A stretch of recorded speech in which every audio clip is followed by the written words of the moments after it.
Dr. Lisa Cassileth converted from eating keto to a plant-based diet after she studied the health benefits of veganism.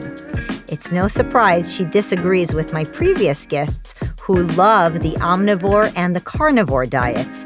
We also talked about diet drugs like Ozempic, Wegovy, and Mounjaro. I bet you'll find it surprising to hear what she thinks about them. Ready for a totally different perspective on what we should be eating? Listen in. So Lisa, thank you so much for coming in to talk to me. For those who don't know about our relationship, you are my go-to doctor in so many ways. Last week I called you and you picked up the phone and you're like, is everything okay, right? Because you're like used to me calling you because there's a problem. You know, I mentioned to you that I've been really looking into food. There's been this whole concept of the food pyramid being upside down, and my kids are getting older and we're starting to have conversations about what we should eat. I'm getting older and I'm starting to wonder what I should eat. And I had a conversation recently with someone who I think would identify as a carnivore, really big into meat and eggs and butter and milk. And I left the conversation thinking to myself, well, I know that there's another perspective, another point of view where somebody who I admire and think very, very highly of, that is, of course, you, has chosen to become a vegan. And so I want the audience to hear from you so that they can really hear both perspectives and make their own decision. I think you're a brilliant doctor. You're also not one of the sheep. And I'll say this bluntly, there are many, many doctors out there who I believe are behaving very sheep-like. They, read the research and they hear whatever it is from the FDA or the AMA, and they just go ahead and comply. And you are also the doctor who I called when the COVID lockdowns were happening, and I asked you whether you think we should keep living our lives, and you basically said absolutely. I mean, you were against the lockdowns. And so we have built a lot of trust over the past few years, and your feedback and your decision to become vegan is very interesting and one that I think the audience should hear about. So let's start by let's talk about what you do and who you are and just your incredible resume. Oh, well, thank you for that great history of our relationship. It's nice to be trusted by you. It means a lot. I am a board-certified plastic surgeon. I treat breast cancer and breast cancer reconstruction. And so I spend a lot of time really helping patients surgically get back to being normal again. And I have a lot of patients that I guide through tough times in their lives. So, it really has been a journey for me in terms of figuring out this diet situation for myself. Because as a physician, we're really not taught nutrition. And I hate to admit that, but we're taught to administer medication for problems. And it's a problem-based model, which works to some extent. But what I found out as I got older and my parents got older is it doesn't really work for patients, really. I mean, what we would want is let's all live till a nice ripe old age well, and then pass away in our sleep at 100, right? Like that's what I would want. And I don't want to be on 10 medications. And all of those things, those choices we make throughout our lives, can we make them better so that we have that outcome? And I think we can.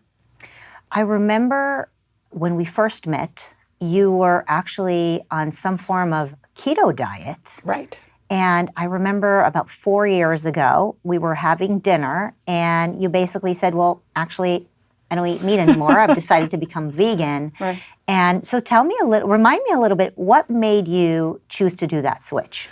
Well, we had a very close personal friend who was actually our groomsman at our wedding. And he, we're getting now into our late 40s, 50s at the time. And so he had a special type of scan that checks for how sclerosed your coronary arteries are. Now, this guy is a picture of health. He's a marathon runner. He's lean. He's fit. He's in great shape. And so he tested on the 98th percentile on how bad that his coronary artery stenosis could be. So this is a guy who's like going to have a stent and angiography, right? So how could that possibly be? He's a meat eater, he's healthy, he's conscientious, so something is wrong. So he and I started to look at diets together, and what I found was somewhat shocking. I basically re-educated myself as to diet, spent hours upon hours looking at information, videos, reading NIH PubMed, right? And really what I found was you should be vegan, right? Or at least have a plant-based diet. And the agreement between all of these massively different sources is so strong that really I couldn't deny it. And I don't even like vegans. I didn't want to be vegan, but the evidence was too good. And now that I'm used to it, I love it. Talk to me a little bit of what evidence you have seen that changed your mind. Well, the first most powerful thing is that if you look at the number one killer in America, what is it? It's cardiovascular disease. So in societies that are vegan and plant-based, they don't have cardiovascular disease, right? So it can even be intermittent meat. It can be blue zones. Have you heard of blue zones before? Like Loma Linda. Loma Linda. I know Loma Linda in California. Right. So these are, Loma Linda specifically is vegan and they don't eat meat. Other places are rarely eat fish. And then countries that are plant-based countries like Uganda, they have no cardiovascular disease at all. That's our number one killer, right? And they have no colon cancer, right? So that alone is good. And then if you start looking through the studies, large diet studies, we're talking 5,000, 10,000 people, followed for 5 to 10 years. The vegans always have fewer incidences of cardiovascular disease and fewer incidents of cancer-related deaths. So you bring up Loma Linda. We can take that one as an example because it's down the street from where we live. Right. And I know the folks that live there are generally churchgoers. They also don't drink any alcohol. They have faith in their lives, and so they have a lot of meaning in their lives. There's a lot of research that says that if you have meaning and faith in your life, you're likely to actually live longer. And so how are these studies even accounting for all of those different variables? Or let's say you take Japan and the vegan diet there. I think many folks have other additional elements of just healthy living. How do you really reconcile all of those variables and actually trust that the study is applicable? Right. I mean, that's a great point because you can't trust perfectly any diet study, right? So if you ask me what I ate last week, would I be 100% correct? I might omit the donut, If right? you ask me, I'd probably lie about it to myself first, and then if you know, I didn't and then eat to that. you. What? I never ate that right. chocolate. So it is definitely prone to error, right?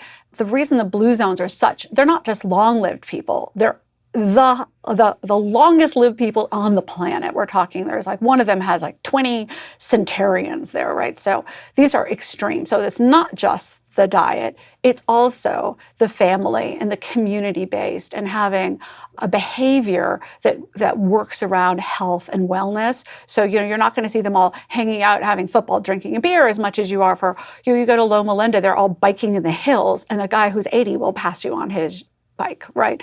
So it's just a whole behavior that goes with a set of healthiness. So that's an extreme. So you can't certainly say, oh, it's just the vegan diet, it's everything. Mm-hmm. But when you look at these huge people-based studies, you see even in a small group of people, you'll change them to vegan, and then they have a 20% reduction in their coronary artery calcifications, right? So if you can isolate just the diet, it goes on to prove out that those things are better for those people. What about the other illnesses? Brain disease and all of these other diseases that we may want to think about. I think if we only focus on the heart and then everything else is malfunctioning, that would be an issue as well, right? Right. So you're looking at kidney disease, better with a vegan diet. Alzheimer's, lower with a vegan diet, right? GI upset, disease, inflammatory bowel, colon cancer, better with a vegan diet. And believe me, it's like, I wasn't, when I was looking for this, pushing veganism, right? I didn't even like the word vegan. It's really more of a plant-based way of eating. So you should be shopping around the outside of the aisles, not down the middle, picking up bags of orange food and chips, right? So part of it is just eating those whole foods and not eating highly processed meats, smoked meats, foodstuffs, starchy, nasty, high fructose corn syrup. It's all of those things need to be eliminated.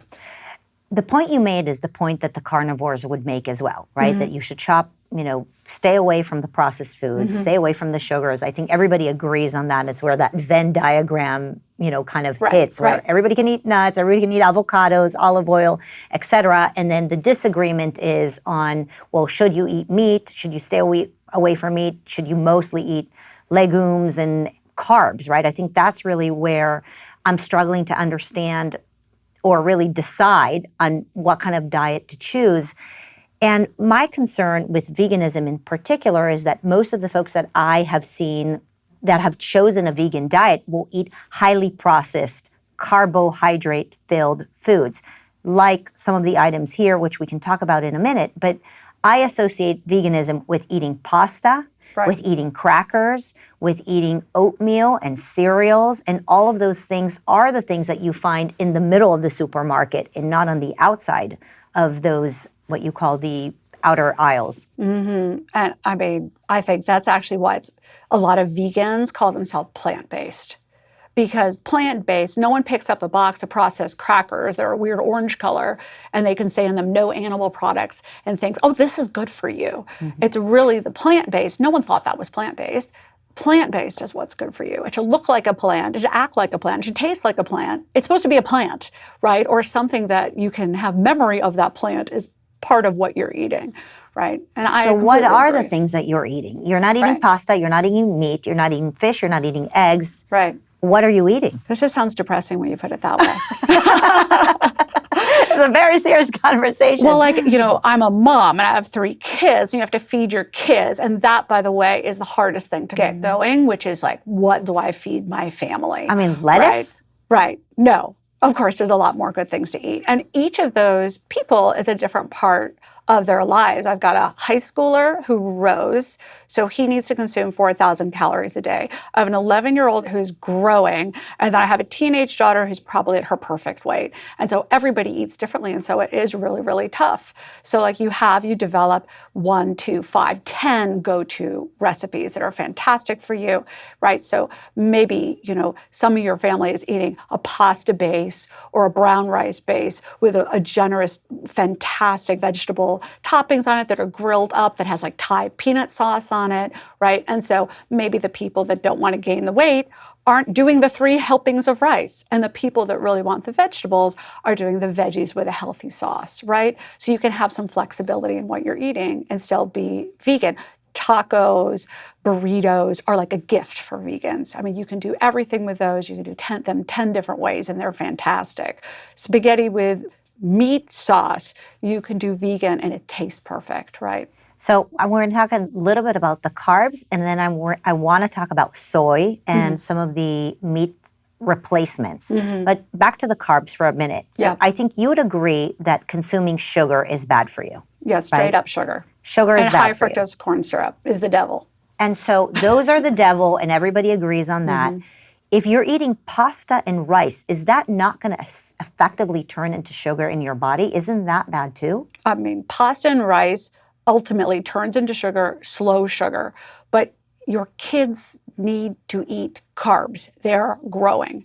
So if you have a child who's consuming, like my high schooler, 4,000 calories a day, you're going to make them eat that in burgers, right? It's not responsible. They're not well. My son would eat fast food and burgers and Chick-fil-A, and he was covered with acne, inflammatory. And when he switched over to trying to get more of his sources from beans and healthier sources, he cleared up. Like he got better and he felt better and he performed better. So that worked really, really well for him. I have noticed that there are a lot of kids, especially teenagers, that have struggled with acne. And do you think that kids around that age who would switch to a vegan diet would see positive results for their skin? Well, if it's, again, the vegan diet is a plant-based. So like beer and French fries, well, that's a really bad idea for the high schoolers especially, but that's vegan. So it has to be the plant-based, and also the meat, the fat, that's highly inflammatory for a lot of teenager skin.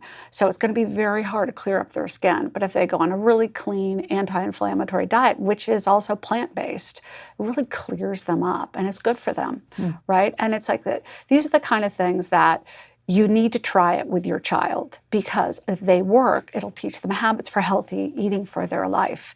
And it shows on their skin, it shows in their mood, it shows in their depression, it shows in their sleeping, and the proof's in the pudding.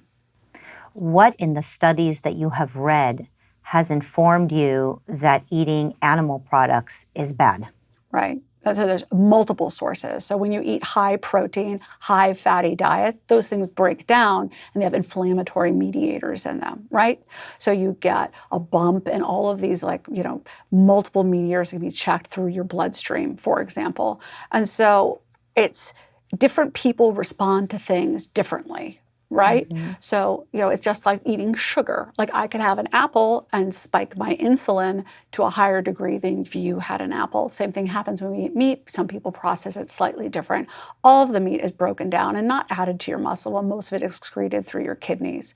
So, those things are not great for your system, for your kidneys, for your processing. And what I'm finding over time, especially with my kids, is if they could get it from a plant protein, like if you're making a protein shake, they'll have less issues with their skin and well-being than if they're getting it from a meat-based. But don't we need something, like let's take milk, for example. Mm-hmm. Don't we need natural milk for calcium? Mm-hmm. Oh gosh, that's a whole bunch of no's. Okay, so the first thing is milk has galactose in it. And so why do we drink milk? Why is it supposedly good for us? I'm not sure. Calcium is not the way that you deal with osteopenia or osteoporosis or helping your bone density. Guess what? It's vitamin D. Milk does nothing for you. Calcium does nothing for you, right? Calcium supplementation is not the way to make your bone denser. It's vitamin D. That's number one. Number two is there's a fantastic Swedish study years ago. It's probably now back to like 2017, where they had 3 groups of women and they put them on either a category as no dairy, 1 dairy, or 2 dairy products per day. The women and the high dairy intake, guess what? They had more bone fractures and more morbidity and mortality from all causes. Now, I'm from I don't know if you know this about me, but I was born in Madison, Wisconsin. That's like milk country, right? So my mom would hand me a glass of milk and say, you drink your milk, it's healthy for you. So when I learned milk was supposedly not healthy for me, I was like on milk strike. And so I was still drinking milk. And so I would have my coffee and I'd like sneak milk into it. My husband's like, wait, why are you drinking milk? I was like, but can I just have it in my coffee? Right? So the evidence for why is milk bad is because milk, lactose in milk, even temporarily breaks down to galactose. Galactose, when your baby's born and they test for galactosemia, is bad. Right? So if you have galactosemia levels, even trace ones, there's a little bit of an inflammatory protein. That's an inflammatory sugar, actually, galactosemia. So the galactose, right, causes this transient inflammatory state. And it turns out to be bad for you, not good for you. And as you get older and you process it less well, it actually increases your fracture risk. So the way we think of milk is backwards. That's why when milk advertises, they can't say, well, like when I was growing up, they used to say it does a body good. Haven't heard that in a while. Now then they say, what do they say? Milk. They have an athlete with a milk mustache and they say nothing. Because you can't say anything good about milk because there's nothing good to say. What about protein? So you mentioned protein. Right. I think when people advocate for a more carnivore diet, they say that vegans don't get enough protein. Right. And that is, especially you have a son who is an athlete. Doesn't he need protein? Well, the protein debate is big athletes believe that you should have protein. But some of the biggest, strongest athletes are vegans, right? And what are the biggest animals? Which I heard this and I thought it was a great argument. The biggest animals, the strongest animals, do they eat meat? Strong as an ox. What does an ox eat, right? But I think, it's easy to make the case that you can be big and you can have big muscles on plants, right? And the case is made for you by looking at the animals that are strong. Well, one of the things that you make me think about is if you're talking about animals and just evolution in general, humans have been eating meat for a very long time. We evolved with eating meat. And I read somewhere this analogy of what if you suddenly handed a soy burger to a tiger, how would the tiger react?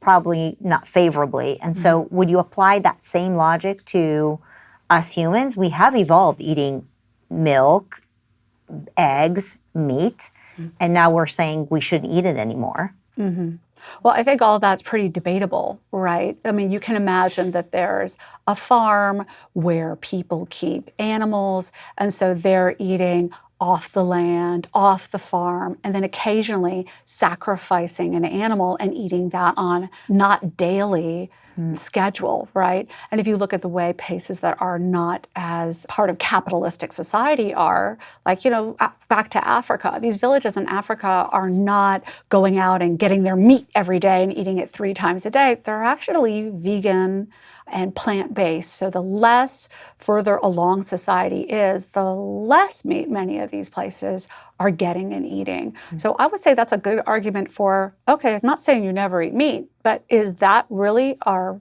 main source of sustenance as we were evolving? I would say, looking at the way people are in the world, the least evolved people eat the least amount of meat, hard to preserve, potentially carries diseases, and no proof at all that it's good for you. So I think that's like, the people who say that meat is the way we grew up, as they're kind of hanging by their fingernails there.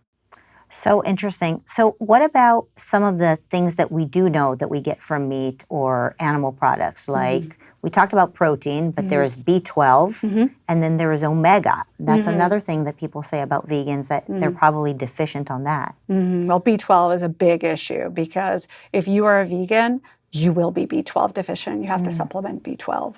And if you ask a vegan, well, how can you justify that that's the natural way of eating? They'll usually say, well, because we used to eat dirt in our plants and it was in the dirt. I'm like, okay, that's a little bit of a weak argument. And I think it's actually a good argument for intermittently actually having some meat supplementation to your vegan diet. But yeah, you need B12 if you're vegan, absolutely. So you would eat a piece of steak every once in a while to get some B12 into your body? I would. The problem with being vegan is you don't want to eat meat anymore. Like, I'm not particularly anti-meat. When I started doing it, it was for pure health reasons alone. And also to support my husband, who I felt needed it more than I did, right? Because he has cardiovascular issues in his family. And I'm already older than him, which is not that fun. And so but you don't look it, so that's all that matters. Well, I love you. The other thing is, I don't want to, I'm in marriage for life, right? I don't want to be retired and whatever day that will be when I'm 70 or 80, and then I don't have my husband there to have fun with me. I am in this for the long haul. So if I have to be vegan to have him be vegan, I am going to be vegan, right? So one of the reasons I did this, because I kind of feel myself as I'm from a really long-aged family, as I felt like I needed to do this for our family unit and to be there for him so he could be there for me, right? I mean, I'm going to be having fun when I'm retired. I'm not going to be geriatric and able to barely climb stairs. That's not going to be me. Do you feel like switching, it's been 4 years since you've been a vegan, do you think that switching to the vegan diet had a positive impact on your energy, your sleep, your mood? Well, definitely. So I was almost keto before I switched. So when I first switched, it really felt like it cleaned up the way I was eating. So I would commonly get really, really exhausted after lunch, and I would feel a little low. I also cleaned up some of my carb eating. Was if I ate carbs at all, it was very intermittent and unhealthy. And so I basically don't eat unhealthy carbs anymore. So I was keto with maybe once a week I would eat something bad. And there's nothing like a plate of waffles to floor you for 4 to 5 hours, right? And then the keto, you're really, if you're most of the time not eating any carbs at all, your brain isn't using glucose for energy, it's using ketones. So that's really not what we're meant to do. So I felt like balancing my diet out gave me much better energy, better mood, better sleep. And then I had my labs checked prior to, LDL, HDL, which we know everything got a lot better.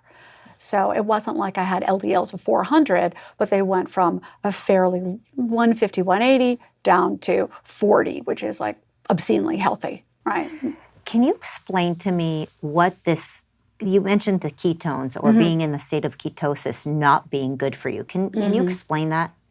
Well, some people don't feel good when they're on ketosis. They don't think straight. They have low energy, right? Because your brain is using a secondary source of energy, which is the ketones, which they make backwards from protein, rather than taking in the sugar and just using the sugar.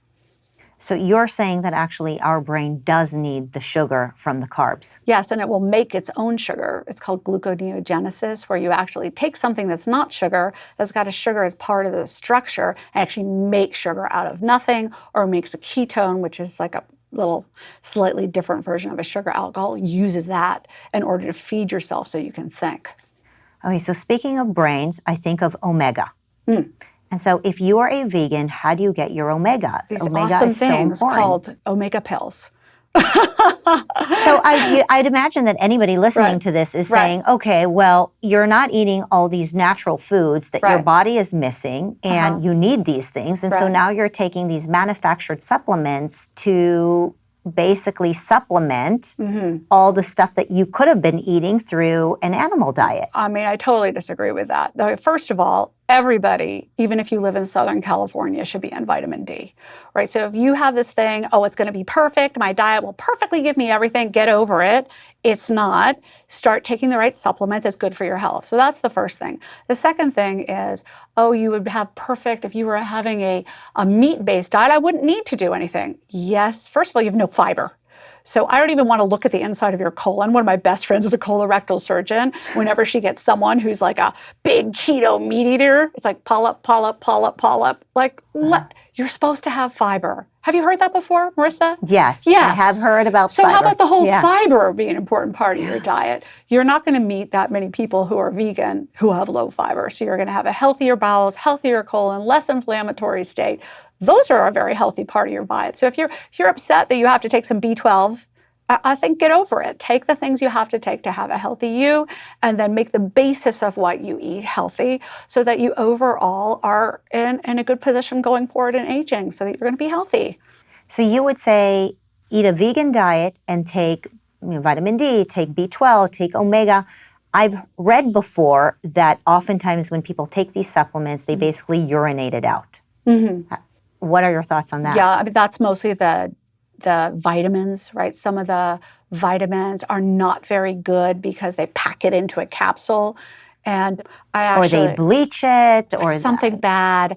That's actually a great argument. For a vegan diet, so many of the vitamins that we need that are critical, basically every single one except B12, are already packaged in the foods that you eat. So, you don't need to sit there and supplement with all the vitamins except B12, which is very, very readily absorbed because it's already in the food that you eat. It's packaged for you in the form of your broccoli and your kale, right? So you take the vitamins, you eat a vegan diet, you don't need protein from animal products because you get it through soy. Let's talk about soy. Right. Because some people say that soy is the devil, and some people say that soy is the angel. And you're in the angel camp. I'm a huge soy believer. Soy, I mentioned earlier that I treat breast cancer patients. The data supporting soy being healthy for breast cancer survivors is overwhelming. It drops your risk of a recurrence of breast cancer by, between the 3 different studies, 30 to 50%. I mean, you can't ignore that. And why does soy do that? Because soy in humans, not in rats, blocks a type 3 estrogen receptor in breast tissue. That means if you give soy to your daughters at a young age, they actually have a lower risk in their lifetime of having breast cancer. Soy is good for them. It doesn't act as estrogen. It actually blocks the estrogen receptor in the breast. And it does the same for men. It does not make your breasts grow in men. It does not make your boys' breasts grow in men. That's all completely untrue and based on rat studies. Where is this myth then coming from? I think there are many people who are listening right now who will say that they've heard that soy is bad, especially for young boys, that it's bad ultimately for their testosterone. Where is this coming from? Right. Is it a complete myth? No, I think around the year 2000, where a lot of our diet study was done in animals, that was the prevalent view. There are still oncologists who will say to my patients, don't eat soy. And so then I give them a nice copy of the JAMA article published in 2014. I said, try cracking open a medical journal. It absolutely decreases the risk of recurrence for breast cancer survivors. And also it decreases the risk for all of us women. All women should be taking a minimum of 1 cup of soy per day as a treatment to prevent breast cancer. So you would actually say make it a point to drink soy milk. So your mom who used to hand you the glass of cow milk should have handed you the glass of soy milk, you would say. I absolutely agree with that. Are there any risks in drinking soy milk? Some people have a diet sensitivity to soy. They just can't drink it. But that's like an anomaly. In Yeah. general, you would say soy products are great. Plus, 100%. Okay, so I have a soy product here. Yeah. I just want to look at it. And I have some vegan products here because my reaction when I look at some of these products is that it's not natural and filled with seed oils. I want to talk about the seed oils, but let's take a look at this one. So this is a yogurt that is soybean. It has made out of soybeans. It has cane sugar. Now I know you're not a fan of sugar, but I would say that probably a yogurt like this made out of cow milk will also have sugar in it. Yeah. Right? But then there is cornstarch. I mean, maybe you could take a look at some of these things and tell me. I mean, there are great yogurts out there, because yogurt's one of those things like kombucha and all these kind of probiotics that are good for our gut. So they've taken soy, which is a good product. They basically didn't ferment anything, and then they added sugar and cornstarch to it. So this is not a great example of what you should be eating. Is this the devil and kills you? No, it's like a sugar added soy product. So if this was my one serving of soy for the day, I could probably make a better choice because of the sugar added to it and the fact that I'm missing out, if I like yogurt, on getting a probiotic, which is so important to our health, is to eat things that are good for our gut, right? So I'm going to give this like a C+, B-. Okay, almond milk. People are obsessed with almond milk. Yeah. And, I see this, people drinking, glasses and glasses full of almond milk. Right.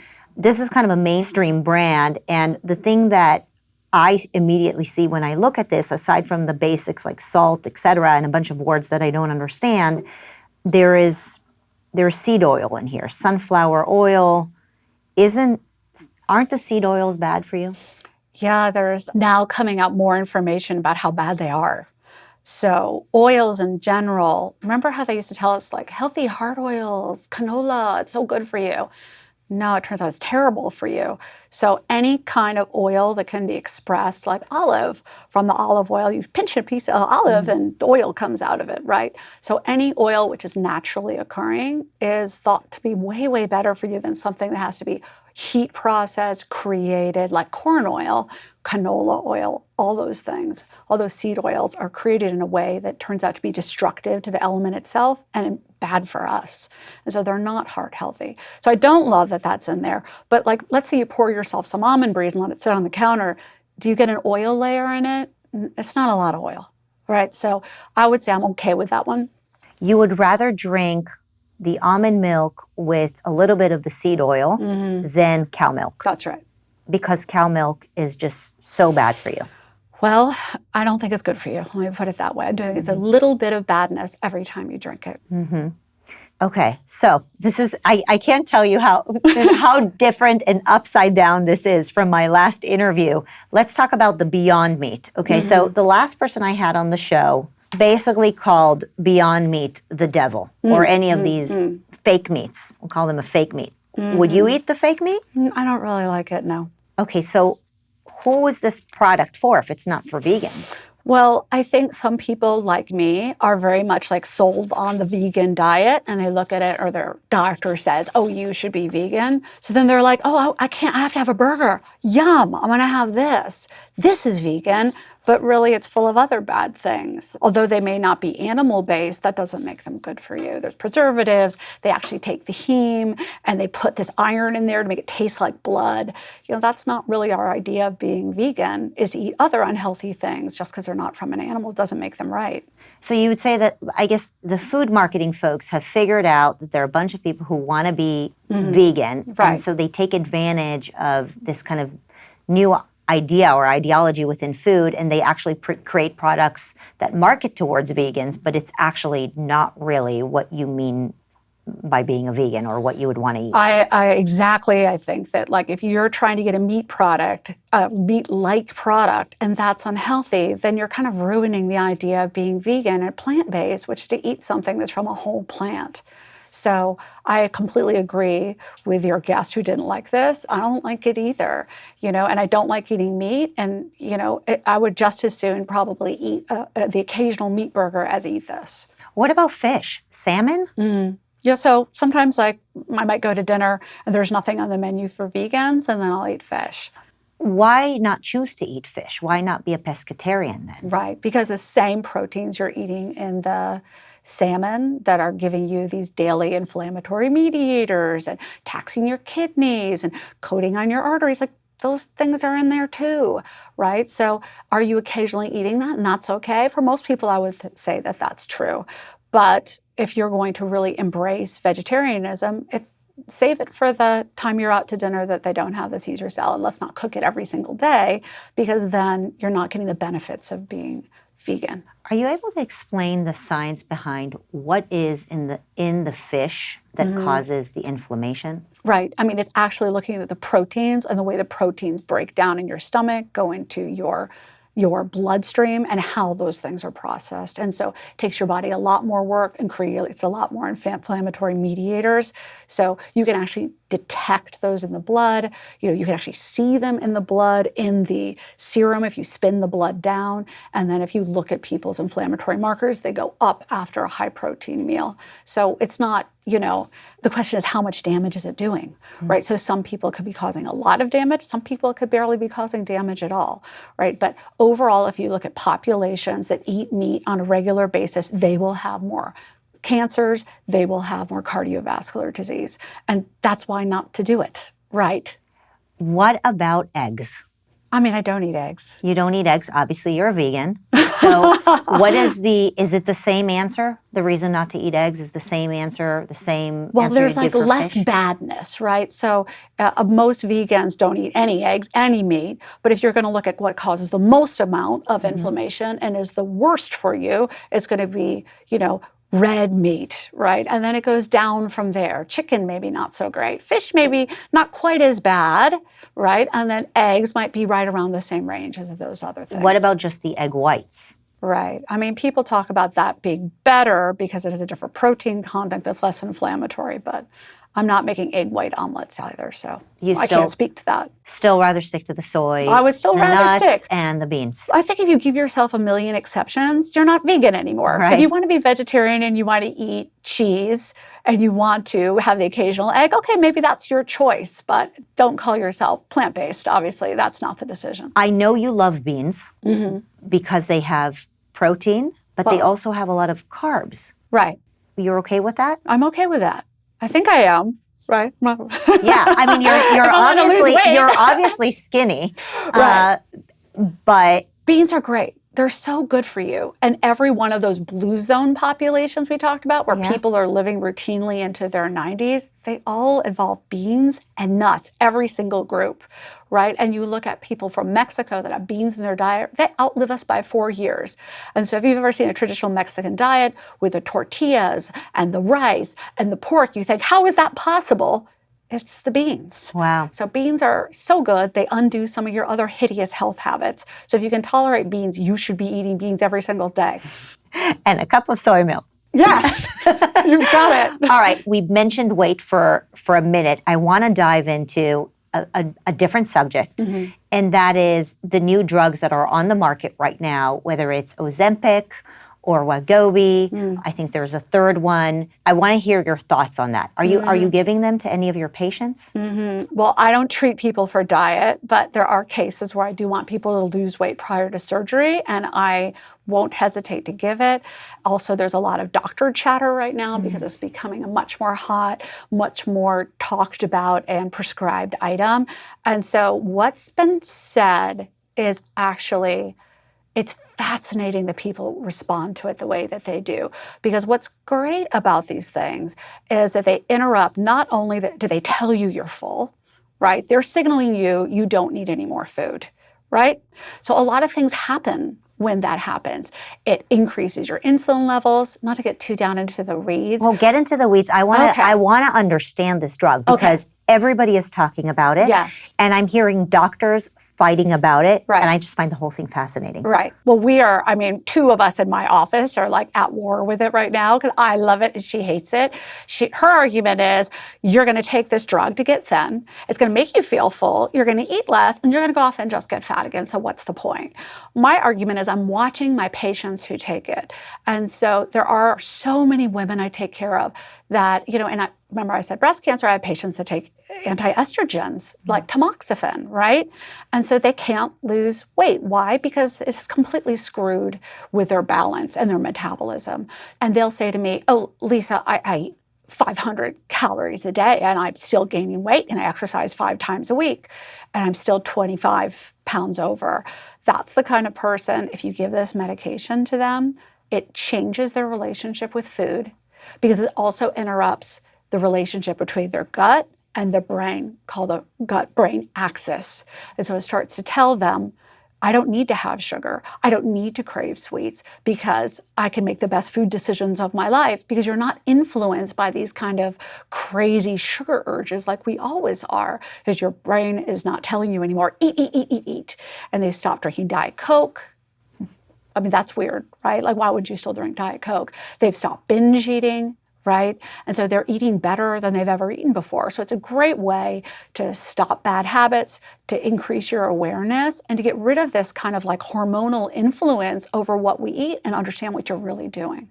I can definitely see how it would give somebody a leg up, somebody who struggled for a very long time with losing weight and had, immense cravings. And suddenly they're able to start shedding the pounds. It's like positive affirmation, like, right? You can do this. Right. And then once you lose that weight and you buy the new clothes, you become more confident. And through the confidence, you hopefully can maintain that if you couldn't do it naturally. Otherwise, I definitely see how that mentally can really just help people. But part of me is wondering, it's a new drug. Are there any risks? And also, how does someone learn how to wean off something like that? Right. I mean, can they just become so addicted to the help that it provides them that they actually won't learn how to build natural habits that would be long-lasting? So 2 questions. Yes, Side effects? I'm taking them, number 1. Right, so we'll start with the side effects. The side effects. So the side effects are often everything related to the feeling of being full. So people can have nausea, people can throw up, people can feel sick. Why? Because it just kind of stops your gut. It's like, okay, no, we're good. We're just going to keep that right there in the stomach. And so that food being right there, if you just ate, doesn't feel good to a lot of people, or that makes them have a sensation that they're going to throw up. I had a good friend who took it for like a 10-pound weight loss, ended up spending the entire time in a bathroom at a conference barfing. I mean, these are true side effects of this medication, right? It also, you're not doing a lot of other things when you're not eating. You might be not drinking, and you're meanwhile dumping tons of fat and breakdown products of your fat back into your system. So it's very taxing on your system. So people, especially very obese people, should be watched closely because all of these fat metabolites will be dumped into your system and it can kill your kidneys. So you gotta be, if you're fat, you need to be under a doctor's orders and you need to be watched. Even if you're a little bit heavy, the doctor should be counseling you how to make these a lifetime set of habits because you want to be on the drug all your life. The drug increases the secretions of the pancreas called, insulin, of course. There's also amylase and lipase. And so we don't want necessarily those amylase and lipase breakdown enzymes constantly being produced your whole entire life. What are the consequences of that? We don't know. So this is not really meant to be a long-term drug. This is kind of a weight loss realization drug. And if we can use it to develop healthier habits, it can really give us a nice kick and get us going. And you know what really hurts me when I talk to my patients that are heavy? When you get heavy enough, the fat itself is metabolically active and it makes it harder to lose itself, right? Fat is harder to lose once you're fat. If you're 5 pounds overweight, it's not that bad, right? But once that starts to produce its own estrogen, produce its own inflammation, then all of a sudden you're like, I can't lose my weight. And I've been trying and trying. They'll struggle and they'll be down a pound in a week after feeling like they starved themselves. So, to get rid of the burden, to get out from under the extra, and then realize, how am I eating right now that's letting me eat that? Because guess what? It doesn't burn the fat for you. It doesn't change your metabolism. You change it by eating differently. All you need to do is look at how you ate and eat that way as opposed to the way you had been eating before. Don't go back to who you were. Be a new person. What about the potential long-term side effects? So you talked about side effects that are, okay, well, I'm feeling a little nauseous. I can work through it. What, cancer, heart disease, anything like that? In the original rat studies, it was found to bring out medullary thyroid cancers.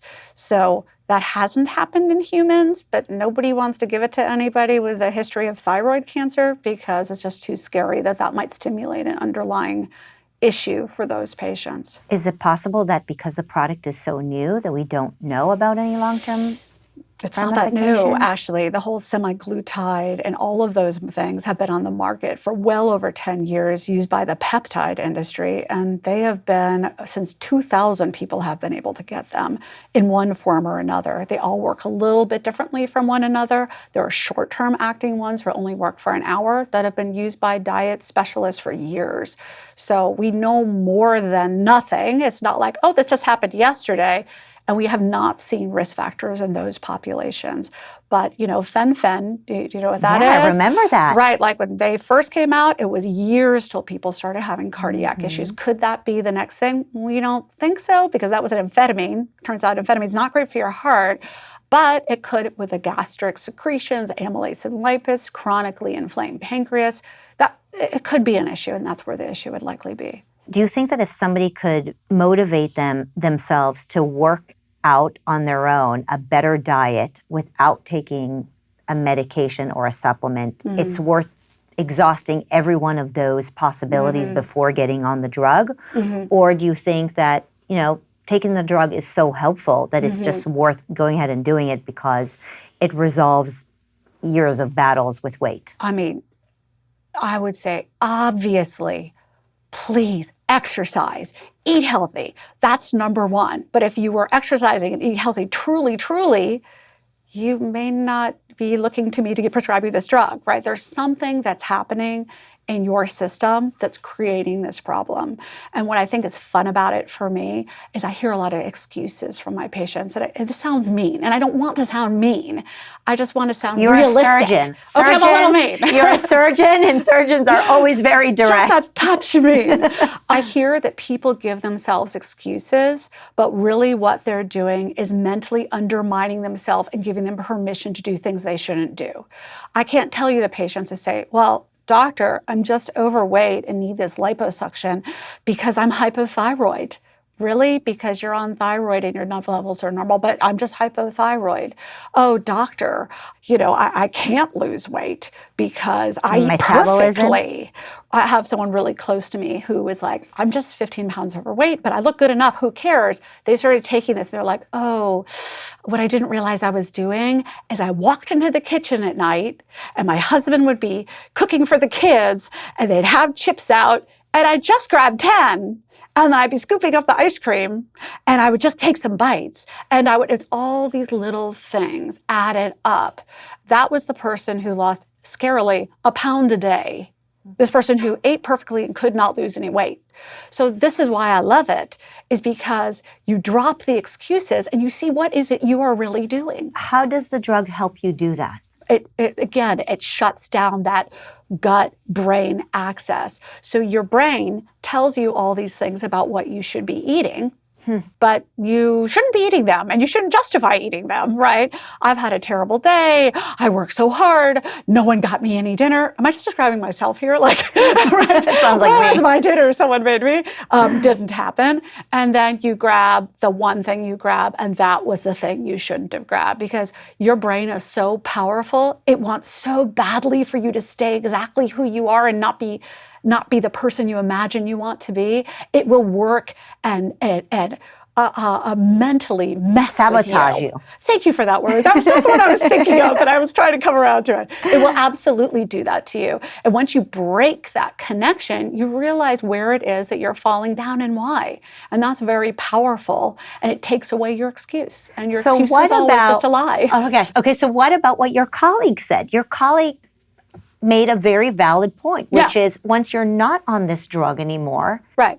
How do you make sure that you don't just start eating all over again? Well, I'm watching people I know who have been on it for greater than 6 months who are at their goal weight. And so generally these are now, I'm not talking about obese people. These are people that are 20 pounds, 30 pounds, maybe 40 pounds overweight. And so what they do is they get down to where they want to get down to. And then one of them uses it as a crutch. So once a month takes a 1 milligram dose, which is very, very low, just to kind of just stay. Another person started working out, which she could never do because she was so heavy that she would feel like she couldn't control the movement of her body. It was just too much real estate to deal with, right? And she'd get exhausted and out of breath and out of shape. So some people have permanently changed. Some people are still using it as a crutch. My favorite would be, of course, be the let it be, the catalyst for change and not use it as a crutch. That would be ideal. So what would be the way to do that? If a doctor is prescribing the drug, at the same time prescribe a plan for when to wean off of it, and I love that. as well as how to eat healthy and exercise when you have this kind of extra support so that you can continue doing that further. Are doctors doing that? Marissa, you'd be a good doctor. Why don't you just do exactly what you just said? Yes. I mean, setting up a plan would be great. And then there's so many other things to dig into, that I think doctors are just starting to, a few here and there, open their eyes to the amount of dysfunction that we create in our own bodies over our lifetime. My patients now doing other things to boost their energy and boost their metabolism, like NAD, for example. I don't know if you've heard of that. It's something that improves the behavior of mitochondria. This is something that I haven't heard first about as a doctor. I heard about because I was getting my hair done and my adorable hairdresser says, oh my God, during COVID, I just had no energy and I had to do NAD and now I have energy. And I'm like, okay, well, that's weird. That's just a strange thing. Then I hear it from a patient. Then I hear it from a patient. Then I hear it from a patient. So if I hear it from the patient, guess what? It's working. And the doctors had better catch up, right? And so really the awareness of what's out there, doctors resent it. They'll say, well, are you going to ask me or are you going to ask Dr. Google? I'm like, thank you. Ask Dr. Google. And while you're at it, ask the hairdresser and go read about it on Reddit or whatever source that you like. Because frankly, this informed patient who knows what's going on with themselves and how they feel, I feel like is the best person to get the most out of the medical system, and find a doctor who's compatible with your set of beliefs, who's listening to you. Because there's a lot for them to give you that's just not another prescription that they hand. Well, I think it's one of the reasons why so many of us are losing trust in the medical system, and that is because we're going to doctors who, I think the doctors think that all we want is a prescription, yes. So that, we don't want them to hold us accountable. We don't ask them to give us work. We ask them to give us a pill. And you're seeing this also when it comes to issues of, you mentioned feeling fatigue, energy, depression, all of those things. America is, I think, the leader of antidepressants right now. I think, 30% of my friends are on antidepressants at this point. And, the question I asked you earlier as we were walking in here is, do you think depression has something to do with our diets? I'm seeing teenagers depressed too. Is that connected to what they're eating?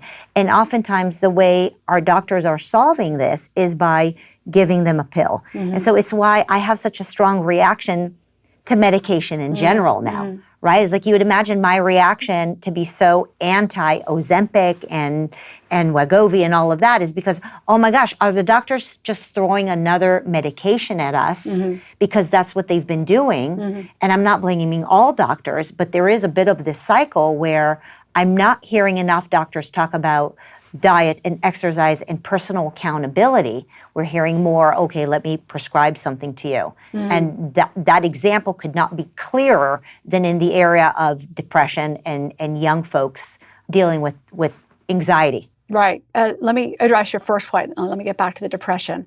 But the first point, which is that doctors have a prescription, think about the healthcare system. So how I bill insurance depends on the complexity of the patient, right? So if I can show that you have 5 problems in different systems, then I can give you a level 5 consult and I can maximally bill for how complex a patient you are. If you're healthy and you go into the hospital for a couple of days, do you make more than if you are healthy and had to go into the hospital for a couple of days? Or if you have a hypertension and you've also got kidney problems, if I can rack up a list, my coding and my billing shows that I can literally make 3 times the reimbursement from you. So, they've shown in the drug industry that if I literally give you a drug pen with Pfizer on it, I'm more likely to write you for a Pfizer script. The influence over doctors may be subtle and we might be thinking that we're purists, but money talks. And the more money that I bring as a physician and the more money I get paid from the hospital, right? Then that will influence me over time to continue to behave that way. So it's better for a doctor to spend less time with you. This is just the way the medical system is set up, and to write you more prescriptions and make you sicker. That's just how the industry is, with the exception of possibly Kaiser.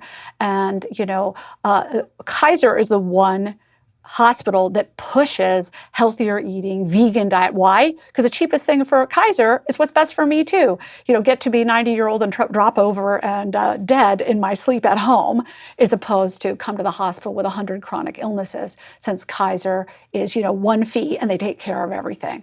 So I kind of like that kind of healthcare, because at least we have aligned motives, right?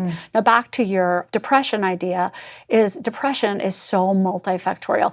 Is it potentially diet related? I mean, absolutely, eating the wrong foods, being low energy can make you depressed. Low sleep can make you depressed. So it's not just what you eat. And then what I'm noticing in my own kids is that they self-diagnose, right? Or diagnose their friends. I've never seen more kids know the ins and outs of like the DSM-5 than our teenager group, right? Every kid's a borderline. If maybe they're manic depressive, or, they've got narcissism disorder, this kid's bipolar. So they're good at labeling.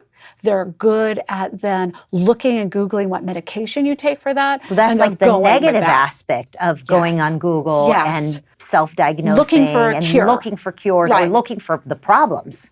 I think that's true. And, when something like as a parent, so much of the ability to cure yourself lies from within, right? And now they're looking externally for how they could possibly fix their issues. And that's a pill. And that's unhealthy, I think. So would you say that the reason there are so many folks that are on antidepressants or have been diagnosed as depressed is because there's more awareness about depression, so much so that now there's more demand for a quick fix? Absolutely. And if you look at mild to moderate depression, a placebo has the exact same cure rate as an antidepressant, right? Because feeling like you're taking something is as good as taking something. So I wish there was ethical, I'm not sure it is, to give all these kids placebos, but they're looking to fix something by taking a pill. It's incredible, because I would say 50 years ago, there were a lot of people who were depressed and we didn't diagnose it, and that was a problem too, right? And now people are overdiagnosed and then over-medicated, and now that is a problem. It's like the pendulum has swung in the other direction. But I also think so many of us are just so scared that the people that we love are going to be depressed and going to hurt themselves. And is it possible that that's where it's coming from, where we're hearing about kids that are committing suicide or are struggling, and so we want to do everything possible, and the system is telling us that if we give them a pill, that's what's going to solve it? I think that looking at my own kids, what I've been told, like my little my 18-year-old, he was, as a little guy, just like, oh, he's got ADHD and he can't focus. The teachers would come to me and tell me what a problem. The principal would bring him in and say, you need to have him evaluated, right? And if you brought them to the wrong therapist, they would have also started him on medication. Luckily, we brought him to someone who was good. They're like, look, it's very interesting. He can focus on something for like 3 hours straight if he likes it. But it turns out listening to a teacher talk boringly in front of the class really inspires him to do something else, right? And that's called almost all boys, right? And so dealing with him on getting more focus and having a little more self-discipline and growing up turned out to be a much better fix than putting him on ADHD medication. But the number of people who came up to me and my husband and challenged us to try to medicate him was shocking. Right? And it's an easy thing for a parent to say, oh, my child is broken. I'm getting pressure from the system to fix him. I'm going to do what I can. As a parent, it makes you feel terrible to think you're not doing what you can do. And it's hard to hold on to the values. It's easy to talk abstractly about it. But when you're the one getting the pressure as the parent, it doesn't feel good to do nothing, and you think you're wronging your child. And that feels terrible. So there's a lot of pressure on parents. And it was hard for us to get through it. Looking back, I'm like, of course, why was I even in doubt, right? But at the time, it didn't feel that way. Are there things that you're able to do naturally without giving him medication? Are there any recommendations for people who are listening to this, who do have a young child whose teachers are pressuring or maybe doctors are pressuring to put on medication, would there be steps that you would recommend to do before? I mean, it so depends on what the situation is and what the diagnosis that they're looking for is. Like we started out talking about depression. There are so many wonderful ways to help with mood and elevate mood and deal with teens and therapy related things. I mean, depression in teenagers, that's like, that goes together very, very closely. So having someone listen to your child is just not going to push medication on them. So don't go to a psychiatrist, maybe go to someone who's just there as an ear. But then, I mean, this sounds very routine, but I once got the advice from a mom. She was amazing, double PhD, and she quit work when her boys were 13 and 14. I was like, now you're quitting work? And she goes, well, now's the time they need me. I just pick them up from sports event and drive with them into the car because that 45 minutes, that's where they need it. So she had gone into some morning half day because she felt if I am there as the parent, I just physically need to be there. Whether that's when they start talking, they're next to you in the car and they're like, such and such happened at school. That's the moments we need to pick up. And so I think that helps as a parent. I don't want to just outsource everything to the therapist. Totally. We're important. Like really have real conversations and get them off the screen and get us off the screen. Exactly. Yeah. Yes. That TikTok is just, speaking of the devil, that looking at what they tell your child they have. And, I heard from my daughter and all her friends about hip dips and double eyelids and all kinds of, I'm like, what are you reading? So, to look at yourself and judge, that's not going to help with a teen's mood at all. And that being said, some people are clinically depressed. They need to be under professional care and they are suicidal. But I would say 99% of them need you. Yeah, totally. I want to play a little game. Oh, good. I love games. It's the game of food. We generally don't play with food. So I actually did this neat thing with the carnivore that I interviewed a while ago. And the game is like this. I'm going to read names of different types of food and you react to them. Just give me about a sentence and a half. I know it's going to be really hard. Harder than surgery because you're going to be tempted to, give me longer explanations. But let's go ahead and see how it goes. Okay. So you like it, not like it. What would you do about it? What's your reaction to it? All right. So let's start. Whole wheat cereal. Boy, that's a tough one to start with. I like the whole and I like the wheat, but most cereals are sugary and processed. Are there cereals that you do like as a vegan? Yeah, there's some really good healthy granolas. Okay. Oatmeal? The type without all the sugar. So when I had my cholesterol checked and it was a little high, my doctor recommended that I eat oatmeal every day. Yeah. Is that something you would support? Yeah, the real good kind. Okay. Not the kind with like apples and cinnamon pre-added. Okay. Yeah. Brown rice? Yes. Quinoa? Love. You love quinoa? What's not to love? Well, the person I interviewed last time said that quinoa is the devil. I mean, there's a lot of devils in this person's eyes. Quinoa is great for you. It has tons of protein in it, and it's a great food source. Lettuce. Sure. Which kind of lettuce?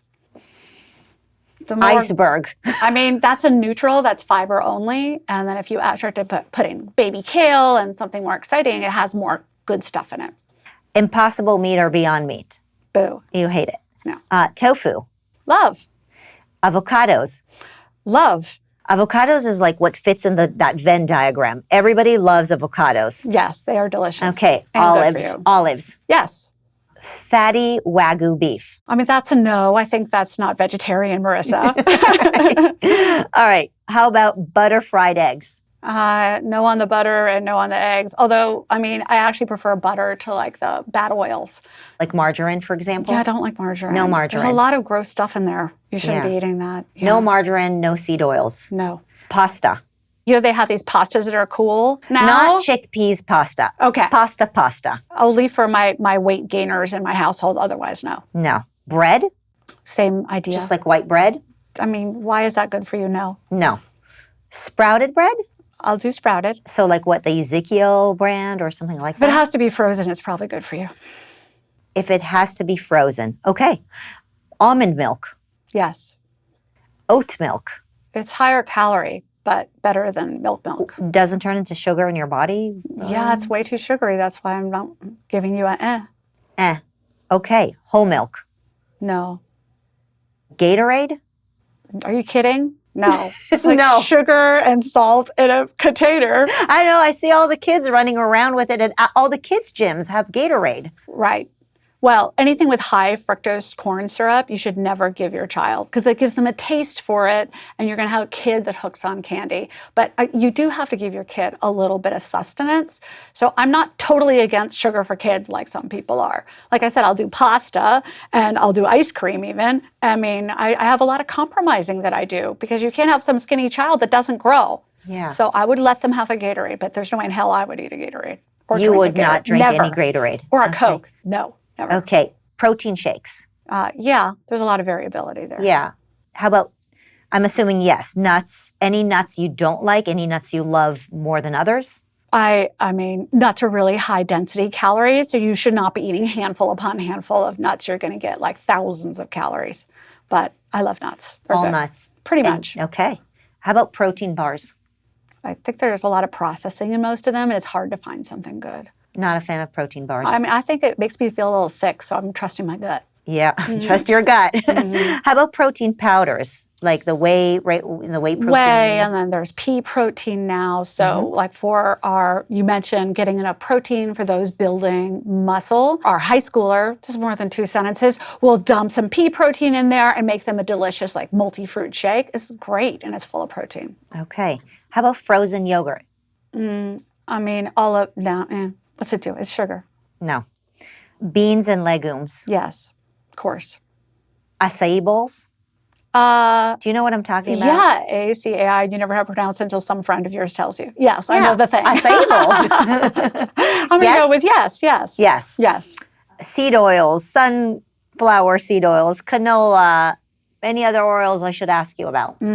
Seed oils are bad. And a few cardiologists are saying they're actually much worse than cardiac disease. So definitely no. Ice cream. You know, I got an 11-year-old. He likes ice cream and he doesn't eat unless I give him some ice cream. So he'll eat real food and then I'll give him ice cream. And he's like, I can see all his ribs and his internal organs. And he'll eat a bowl a day. Is it vegan ice cream? No, Or I you don't let bother. him. You let him. I eat do. the Haagen-Dazs or whatever. Well, he's not about to break a bone, right? Yeah. And I think in terms of inflammatory mediators, kids are able to deal with a lot more. So it becomes a decision to get the calories in and have them grow over other things. So some animal products in moderation for your Yeah. kids. I mean, he eats also chicken tenders, admitting it. What about fruits? Yes. All fruits? Some are better than others, but I'm Any not favorites anti-fruit. or least favorite? Well, the things like berries, things like that are going to have so much more nutrients and antioxidants packed into them. They're actively good for you. So if you're going to take a choice between a grape and a little wild blueberry or a raspberry, go with the stuff that's good for you too. What about something like kiwi or pineapple? Oh, you know what's good in kiwi? Eat the rind. Oh, I've heard this before. It just Delish. grosses me out. Just cut it up. Or get the yellow ones. How about bugs and crickets? I mean, every day. Is that what's in here? Exactly. No, gross. Beef jerky. Definitely no. Just as gross as the crickets? Well, they usually smoke it, and smoked meats have a really high carcinogenic index. As you know, Japan, #1 stomach cancer because all their smoked meats. Don't eat smoked meats. It's very, very bad for you. I have 2 relatives that died of esophageal and stomach cancer. No. No. How about orange juice? Eh. It has a lot of sugar. Yeah, it has a lot of sugar, and they take the fiber out. So now you're getting the sugar from the fruit and no fiber. Kind of like grape juice. It's not doing anything for you. But does it have any vitamins in it? Is it good for kids? I mean, it has vitamin C in it. Most of them are added, though. So I would say it's not good for kids. But if you're deciding between that and a Gatorade, maybe it's a little better than a Gatorade. But pretty much no. Pretty much no. What But about like I coconut? said, kids need calories, though. So I'm not anti-calorie. Okay. What about coconut water? I don't totally understand it. You don't get it. No. It's just so Go random. for it. I don't care. Okay. All right. How about red wine? Is red wine good for you? No. No. No. I heard like a glass a day is Right. supposed to be good for your heart. That's what the people who drink like a half a bottle of wine a day say. It's better to go. It's good for me. It's like, Okay. you know how to make $1 million? Yeah. Spend $2 million. That's right. It's not, I would say, look, if you're going to have a vice and you occasionally drink wine or red wine, that's probably okay, but it is a vice. Alcohol is bad for you. We all know it's bad for you. And, you know, I used to be on a liver transplant service, and we would take the livers from these, retirees having a glass of 2 wine a day. They look terrible. No. You couldn't use them. So it's a myth It's that a red no. wine is good for you. Okay. I'm going to say it's more bad than good. There you How go. about the multivitamins, like just like the Centrums, those multivitamins? Yeah, they go through you. You're going to do way, way better eating more plants and then supplementing the things like D and B12 that you really should have on top of that. Focus your vitamins on good sources and get rid of the pill. That's not good. Okay. And how about coffee? I love coffee. Coffee's Coffee's good for you. Yeah. Coffee fell in the Venn diagram. Yes, Thank God. coffee's good. And green tea is also fantastic. tea. So try not to drink so much coffee. But yeah, I think coffee, and then if you add the green tea is fantastic.